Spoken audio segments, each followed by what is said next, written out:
Hi guys, welcome. This is a keyboards focused video. Here I have the most popular gaming or coding keyboards out there. The Razer Deathstalker V2 Pro with red linear switches. All of them are TKL and low profile. And here we have the Logitech G915X. And here we have the Blackwidow V4 Hyperspeed, a low profile from Razer with orange switches. And I have that same model here with a green switches. So I'm just going to talk about my overall experience with each one of the keyboards. I'm not going to be very technical about it. If you're searching for actuation point, travel distance, and all of that bullshit, just go to the page of the product and just read it. I'm just going to talk about my personal experience, and I'm going to give you my hand size. Here you can see a 17 centimeters length, a hand of 17 centimeters length with 10 centimeters width. I used to do a bit of calisthenics, so even though my hand is its natural complexion is like thin, as you can see the bones of the back of my hand, my fingers are a bit thicker to what the hand naturally should be. They're not really strong, but they're not weak either. I also have uh, a little bit of a long pinky finger. It's just a little bit longer than what it should be because it overpasses the last line of the ring finger, and that allows me to comfortably get the braces or brackets, however it is pronounced, or this zone of the keyboard is really easy for me to get it, despite of my hand size. So my first keyboard, or my first premium keyboard, just to say it that way, was this Deathstalker V2 Pro. I came from a really cheap keyboard, 15 buckets keyboard from Logitech, but that one was low profile too. So I knew that the future keyboards that I would get, they would have to be low profile. I just enjoyed the short travel a lot when typing, and allowed me to type faster. And so I was deciding between getting the Logitech G915X and the Razer Deathstalker V2 Pro. And based on Reddit comments and YouTube comments, I ended up getting this one. And the first impression I got is that this is a really endurable keyboard, a really high quality keys, a set of keys, and you can be rude on them. You can be really rude and like playing with emotion the games and press them hard, and they're going to last for really long. So you feel that you get a really solid, a real unit of keyboard. That's very good from the keyboard. Another thing that is really good for gaming is how sensitive it is. It actuates very fast. You don't need to type the key to the bottom. This is a red linear switches keyboard.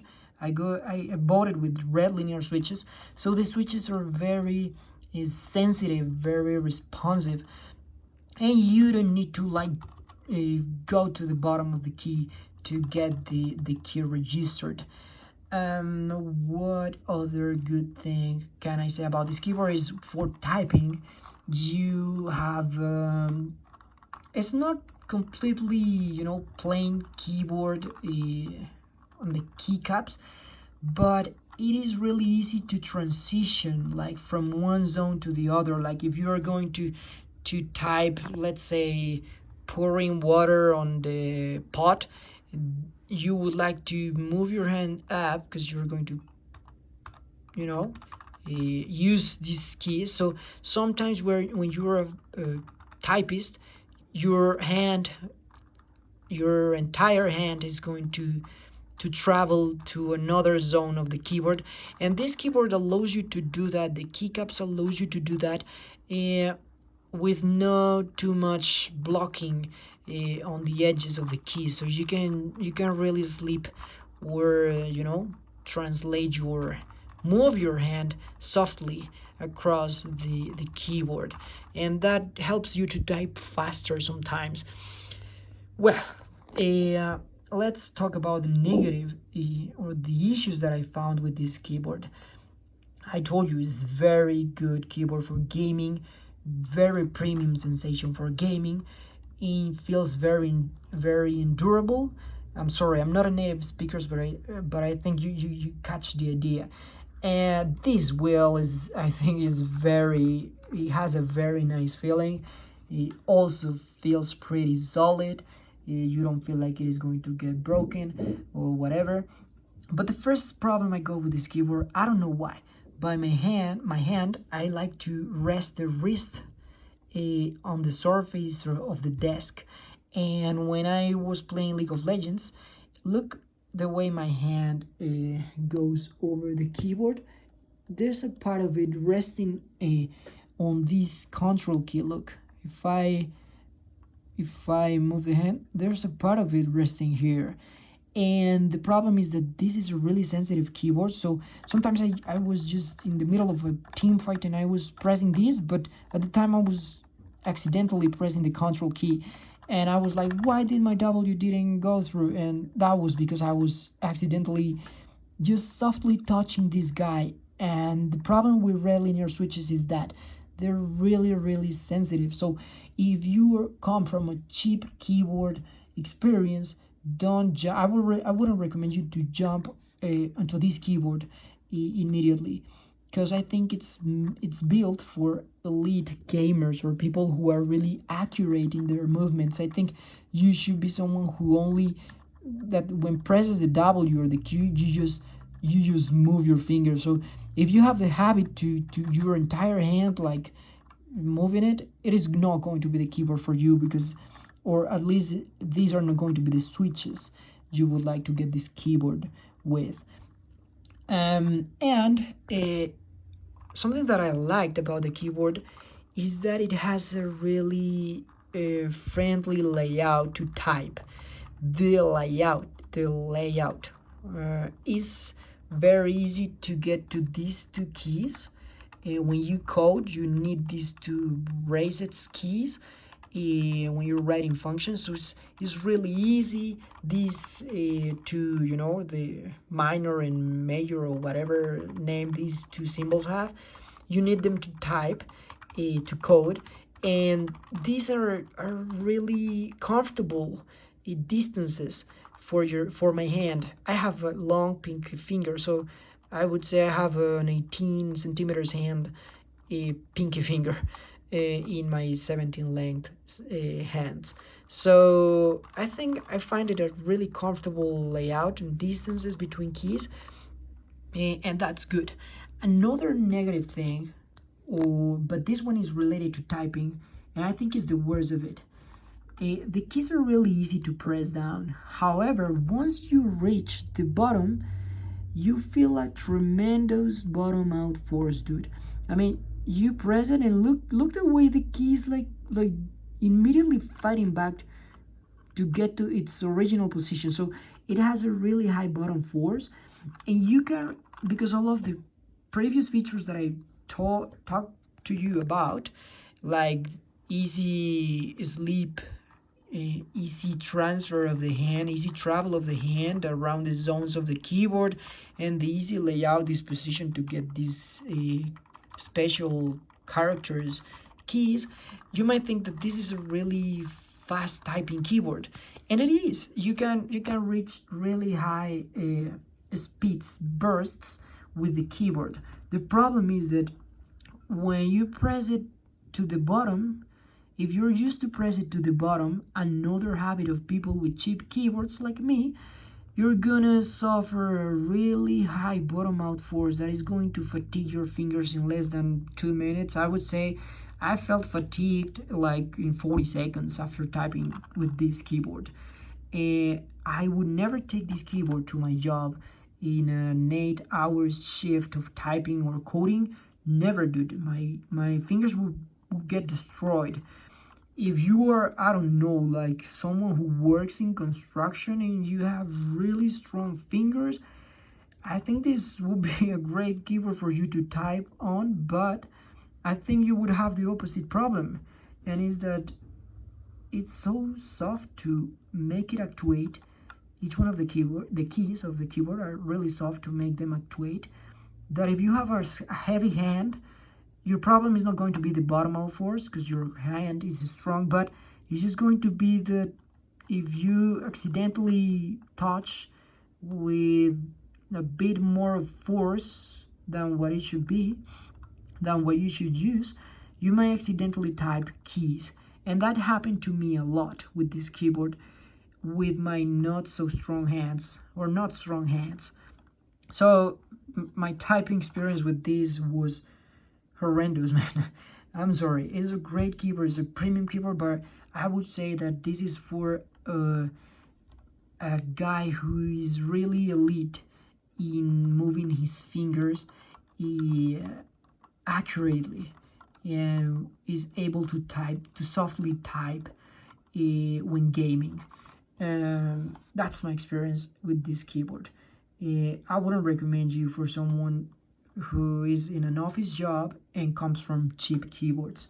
If you're 100% gaming person and you don't have the habit to rest this part of your hand, just go for it. It's amazing keyboard with great quality, and it's really portable. I mean, look at my hand. You can just it's not so heavy as many would say, but it's really, you can manipulate it easily. So let me just jump to this guy. I'm just going to swap positions. So here I have the G915X from Logitech. These are clicky switches. Clicky switches. Why did I get clicky switches? Well, after the experience with this guy, I knew that I wanted to know whenever I pressed the key, and I would only get that down. This looks so dirty. I don't know why, but I always criticize the videos like, hey dude, just clean your keyboard before recording the video. But if I see this with my normal sight, it looks like it is clean. But now that I see it with the camera, it's a disaster. I'm really sorry. So here we have the G915X from Logitech, and I got it with clicky switches because after my experience with this guy, as I told you, I wanted to know when every key was registered, so I didn't have to bottom my to push my finger till the bottom of the key to feel like I had just typed it. So that's why I got clicky switches with this guy, and I really enjoyed it. I mean, this keyboard is amazing for typing, is not bad for gaming, is not as good for gaming as this one. I would say that if this guy is 100 for gaming, this is a 95 for gaming, and nothing to complain about. But yeah, not as good as this one for gaming. But for typing, dude, this is a really good keyboard. And the best feature that it has is that the keycaps are almost plain. They don't offer any edgy, how you say that, but your fingers don't get locked or don't get stopped in the movement of your hand by the edges of the keys. It's really how can I say this? Let me just, it's really plain. You don't have those edges of the keys, so it feels really smooth to move your hand from one zone to the other. The keycaps are plain, and they don't offer like a lock in your hand movement. That is the best thing of this keyboard, I would say. It's also low profile, and the clicky just tells you whenever you press the key. That's what I really liked from it. I know many people wouldn't get this with clicky. I just got it with clicky, and it's amazing. But I have a bad news for you. I have one negative thing about this keyboard, and it's hard to press. I mean, with these switches, it's a bit hard to press.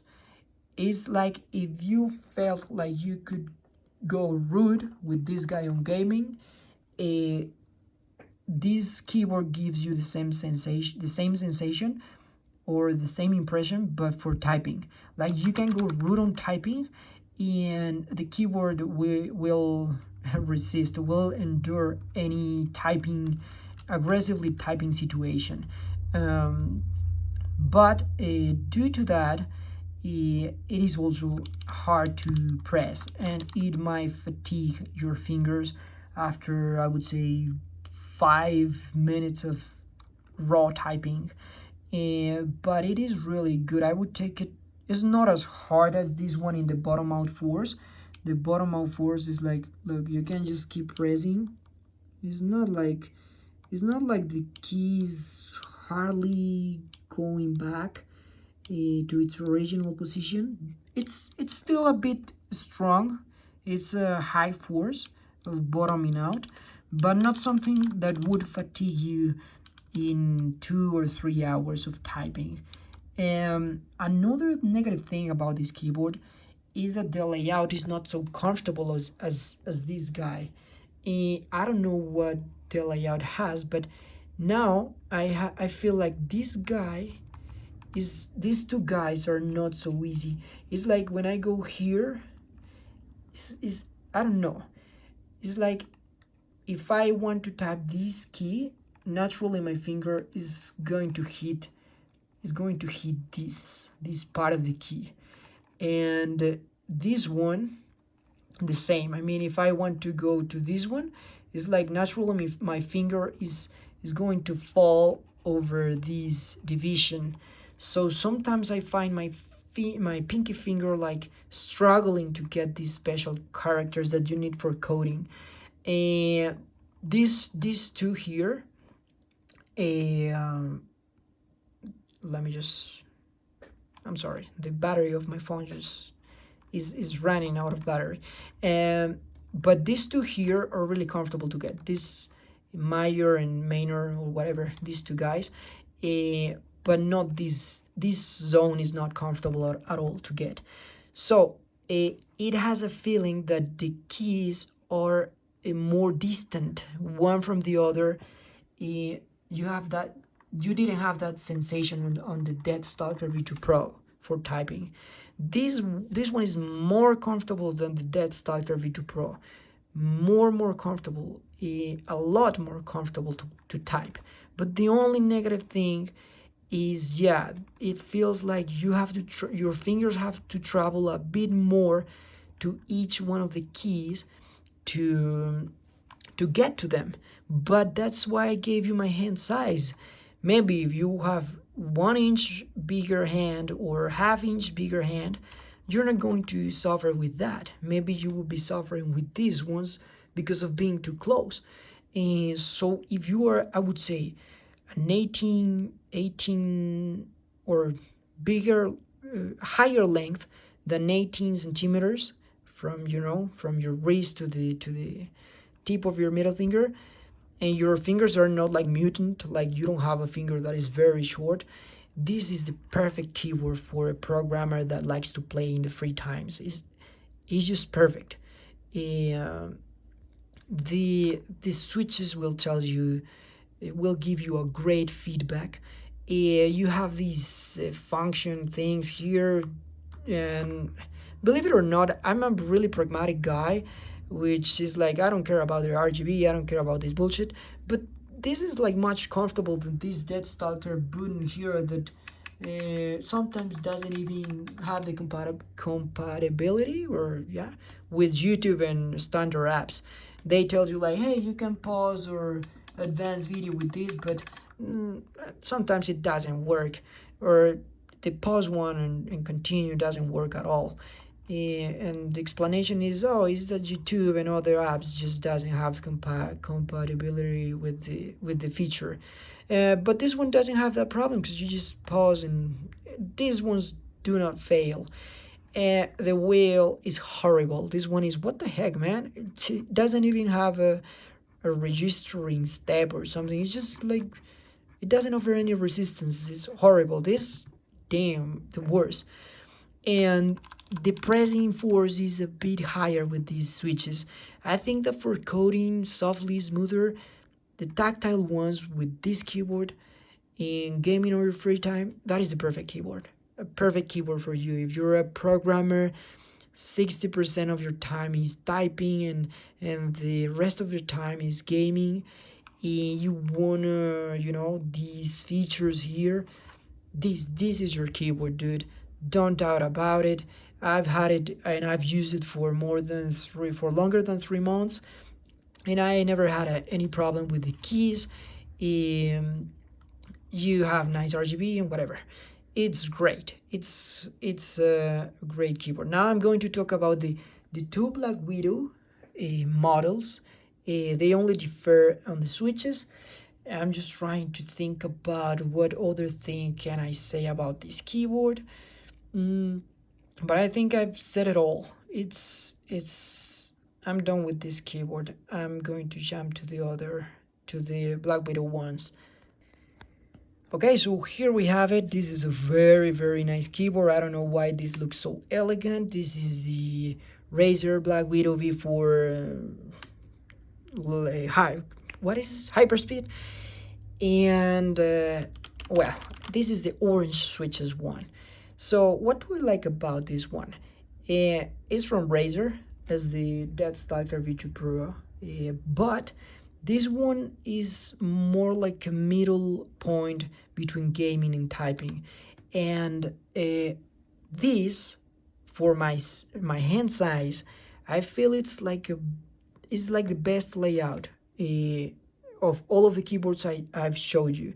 Why? Because I feel like my hand just can't type without traveling too much. It's just everything is close. Look at how easy I can just go from these, from these keys. I don't even have to like move my hand. This is my finger. But with these ones, I had to do a hand movement. So this one is very comfortable to type on if your hand is like less, I would say 18 centimeters length or less. This is a very comfortable keyboard to type. You don't feel like the keys are really far away from your natural position, and that allows you to type really, really, really fast.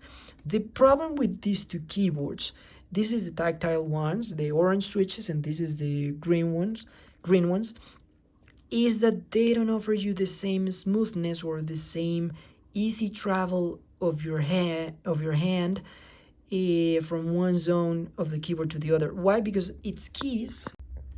Sorry, I paused the video.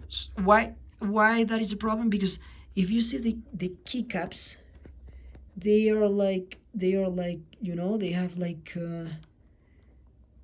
they're not plain, and that's going to catch your finger in the keys. That's going to keep them there, and that's great for gaming. And honestly, this doesn't have anything to be in disadvantage of this one in terms of responsiveness, speed. This is always going to be the winner, but again, this would be like a 95 or 99% score. If this was 100%, this would be, I would give it a 97 in responsiveness, and I think this one is much better for a balance on typing and gaming, but more oriented for gaming. So I would go for one of these keyboards if my routine was 60% gaming and 40% typing or coding. So if I'm more of a gamer and I just don't code too much, I'm a vibe coder or whatever, I would go for this one. First, because if I'm playing, the shape of the keycap is going to keep my finger there. I'm not going to miss a key, and That's a problem for typing, but it's not too restrictive, to be honest. You can still type really fast. In fact, I've reached the same speed bursts of typing, of fast typing with this one, the same burst that I get with the Logitech G915X. But that's more because of the easy layout, if the easy distance to reach the keys. So this is not a good keyboard for someone with bigger hands, like 19 length hands, 19 centimeters length hands. It's not going to be good because you're gonna feel like, dang, I have to put my fingers like really close. But if you're less than 18 centimeters length, this is going to feel great for you. Again, this is more focused on gaming, I would say, but it feels really comfortable to type on. I would say that if this is the 90 score, 90 out of 100, this would be an 85. It is great. And if you have the right type of or typing habits that would accommodate to this shape of the keycaps, it could be even better for typing than the G915X. Um, it just depends. Some of the fast typists don't travel their hand too much across the keyboard, and some others just stay there and just accurately move their fingers. That's going to depend on your type habits, but this is great for typing, and I don't know, it's really good. It has a bump, it's noticeable, it's really noticeable.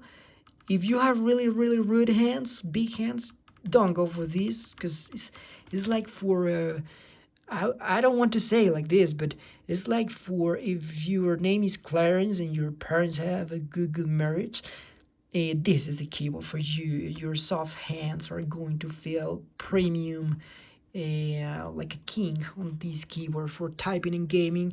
If you are that type of person, uh, go for this one. What else can I tell you? This wheel is very nice, and I love the feature of these keyboards to show you the battery just by doing this, and it will show you the percentage of the battery using the numbers. Really fancy thing. And the keys just feel like um, it's not so deep, it's just softer. It feels more like laptop laptop sensation, without being, it just get close. But of course it's not as a laptop sensation, because a laptop sensation, keyboard sensation, is very plain. But this is very short travel keys, and it's very comfortable. If you're soft hands, go for this keyboard. Amazing. And this is practical. Well, these are the tactile. Yeah, horrible space sound, but whatever. I think is great for silent coding night. And this is the same one, but with green switches, which is my favorite one. I would I would use this one to type and to code. And you might be wondering, okay, well, I haven't told you this, but the keyboard I use from all of these, I use the G915X. Um, but now I'm going to talk about something, and this is just like this, but just a bit better for typing because of the clickiness. If you were more like 70% typer or programmer, and 30% of your time gaming, and you have soft hands and you don't like just to aggressively move your hand, just here, just like this, just like type here comfortably, go for this keyboard with the clicky switches. It feels amazing. It's much softer, I would say, than these clicky are really, you have to put some force on them to press them, but these one are really easy to press. and they give you that feedback. It's not so noisy as many people would say, but well, as you can see, I'm a married man, so I have a different place for my work, so I don't care about the noise. But if you still live with your parents, which is nothing bad about it, and yeah, maybe they are going to get bothered about the noise, but it's not as high as many people say about the green switches. It's just, it could sound high here, it could be noisy in the phone, but honestly it's not an annoying sound, at least for me. That's what I would say. So these are green switches, and I'm going to tell you something that maybe you wouldn't like to hear, but you need to hear it. This is the second green switches keyboard. I mean, this is my second keyboard of this model. Why? Because I don't live in the United States, as you can tell by my English, but I bought it through a company that imports products from there. Um, and the thing is, 30 days after I bought it, this space started to fail. And I'm gonna show you something. This keyboard is amazing. I had it like for 4 months and never had a problem with it. The same with this one, like 3 months, and it's perfect. It is perfect. But this green switches, there was a problem in the first keyboard with the space bar. It just got stuck when bottoming out, and that would make me that would I mean that made me wait for this to bottom out to use it again. And when you type words too fast, you need this guy to be available as soon as possible, and it just got stuck. It was like, ding, I don't know. I had a problem with the first keyboard of this model, and I sent it back by warranty, and yeah, they gave me a new one. Um, that is a really good company. I made my computer with it. They, I mean, they were amazing. But yeah, I just had this problem. But Razer gave us a warranty and gave us a completely new one. But I think it's because the guys of the company, of the importer, I don't know how to say that, but it's a company that imports. Is not Amazon. It's just a private company that helps you to import products from United States, and the company just bought a new model. But I think Razer didn't change the keyboard to them. Uh, uh, I don't know. At the end they did it, but they had to wait like very long. I'm not trying to, Razer is amazing, man. Any person that complains about Razer, I don't know, it's like these pro China people that wants you to buy a wooden or whatever. I'm not saying those keyboards are bad, but man, these keyboards are great. Razer is great. At least I can tell you that you get great products from them, great quality, great RGB, and a bunch of fancy features. Uh, and that's why I'm not scared or afraid of tell you that, yeah, they just gave me a bad keyboard. Um, but at the end, Razer just gave them like warranty, and they had this one locked. They were like, okay, we're going to buy you this one new, but we're going to try to to get the warranty from Razer, like uh, attempting or trying with them. And at the end they gave them the warranty, so these guys unlocked this keyboard and sent it to me. So that was my experience. But to be honest, my favorite one is this one of all of the ones I've shown you. But I daily use this one. I just feel it more solid, and as this is my favorite one, I just don't want to use it because I had a very bad experience with the previous one, and I don't want to think that it is something related to the green switches. So I'm being completely honest. Regarding all of these other models, no complaints, everything was perfect. Um, but this one just had that problem, and they gave us the warranty. Um, and that's it for this keyboards review. Any doubt you have, I can just answer in the comments. Yeah, sorry, this is just my first video. I'm not a YouTuber. I just keep receiving notifications of a comment that I did in another video, of people who don't know which one to buy, the Deathstalker V2 Pro or the Logitech or this one or this one. So I just wanted to make this video. It's very long, but it's my review, and I hope you guys find it useful.